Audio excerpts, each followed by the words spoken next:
What's up mga idol, welcome to my YouTube channel, Idol Twinix Vlog. Ngayon mga idol is balik tutorial muna tayo, and then yung ituturo natin sa inyo is about kung paano mag-connect yung WhatsApp ng cellphone to laptop. So ayan mga idol, kung may mga gusto kang i-friend galing dito sa cellphone nyo, o gusto mong i-connect yung mismong cellphone dito sa laptop, so pwede mga idol.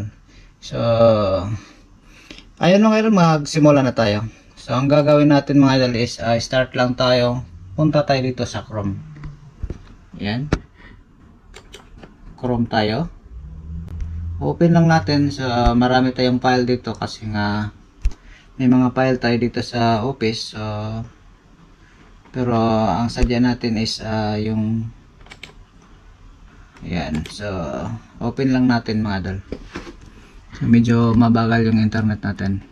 Andito na tayo sa ating browser.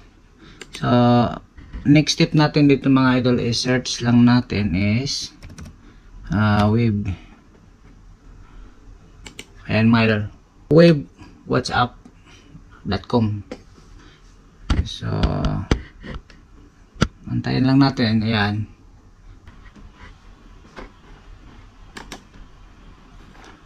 So andito na tayo mga idol. So ang next step natin, ang gagawin natin is open natin yung WhatsApp ng cellphone natin. WhatsApp on your phone. So sundan nyo lang tong guide dito. So open natin to dito. Ayan.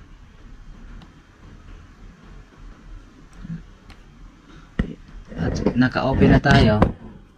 Ang next step natin gagawin is pasok tayo dito sa setting mga idol, tapos dito tayo sa link device. So link device natin mga idol, ayan, itapat natin yan dito para ma-link natin yung device.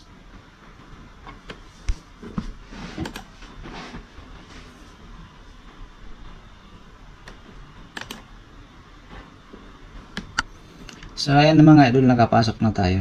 So ayan na yung mismo yung WhatsApp natin. So mabagal yung internet natin. So pagpasensyahan nyo na. So sana nakatulong to mga idol sa inyo. So walang kaibahan dyan mga idol, is parehas lang. Ayan. Okay. So sana nakatulong mga idol. So ayan, see you next video. Bye bye.